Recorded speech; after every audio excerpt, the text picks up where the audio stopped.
नमस्ते साथियों। तो हमने कल की क्लास में हाड़ौती के चौहान पढ़े, ठीक है। उससे पहले हमने सिरोही के चौहान वंश और नाडोल के चौहान वंश पढ़े। इसी क्रम में आज हम पढ़ेंगे जालोर के चौहान वंश। कहाँ के? जालोर के चौहान वंश, ठीक है दोस्तों। जालोर का प्राचीन नाम जाबालीपुर है। क्या है दोस्तों? जालोर का प्राचीन नाम जाबालीपुर।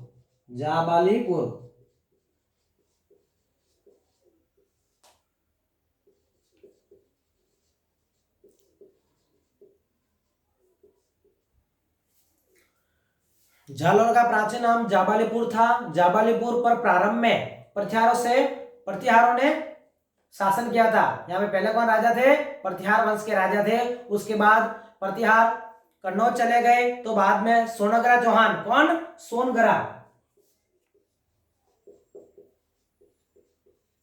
सोनगरा चौहान वंश आता है। सोनगरा चौहान वंश की स्थापना हुई। वो भी कब हुई? 1181 में। कब हुई? तो यहाँ पे 1181 ईस्वी में हुई, ठीक है। वो किसने स्थापना की इसकी? तो कीर्तिपाल चौहान ने इस सोनगरा चौहान वंश की स्थापना की। कौन था? कीर्तिपाल चौहान,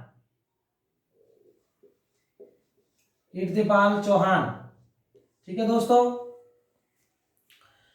इस क्रम में हम आगे बढ़ेंगे। जोधपुर के शासक जसवंत सिंह का दीवान था, जिसने 2 ग्रंथ लिखे।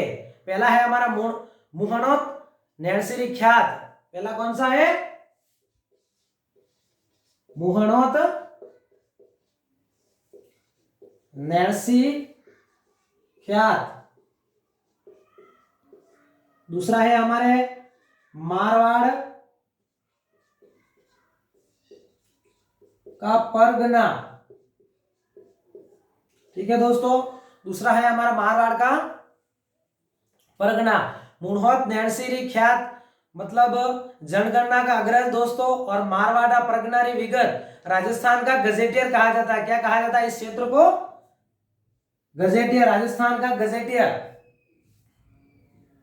मुहणोत नैणसी को राजपूताना का अबुल फजल कहा जाता है। क्या कहा जाता है? मुहणोत नैणसी को राजपूतों का अबुल फजल कहा जाता है दोस्तों।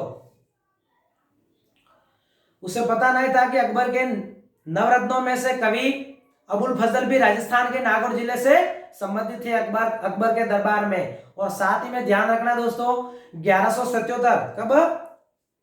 1177 ईस्वी में सामंत सिंह ने कीर्तिपाल चौहान के हाथों पराजित होने के बाद डूंगरपुर राज्य की स्थापना की थी। किस राज्य की?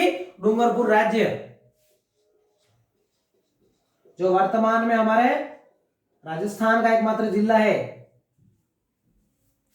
जालोर के चौहान वंश का सबसे प्रतापी शासक कौन था? कान्हड़ देव। कौन दोस्तों? जालोर के चौहान वंश का प्रतापी शासक कान्हड़ देव था, ठीक है। कान्हड़ देव शासक था, जिसकी जानकारी पद्मनाथ द्वारा रचित कान्हड़ देव प्रथम में मिलती है। कान्हड़ देव के समकालीन दिल्ली सल्तनत का बादशाह अलाउद्दीन खिलजी, उसका समय चक्र है दोस्तों 1294 से 1316 था, जिसने साम्राज्यवादी नीति के तहत 1305, कब? 1305 ईस्वी में एन उल मुल्तानी के नेतृत्व में जालोर पर आक्रमण करने के लिए सेना भेजी, लेकिन कान्हड़ देव एन उल मुल्क मुल्तानी के मध्य समझौता हो गया, जिसके तहत कान्हड़ देव ने अपने पुत्र वीरमदेव को अलाउद्दीन खिलजी के दरबार में नियुक्त कर दिया। किसके दरबार में नियुक्त किया?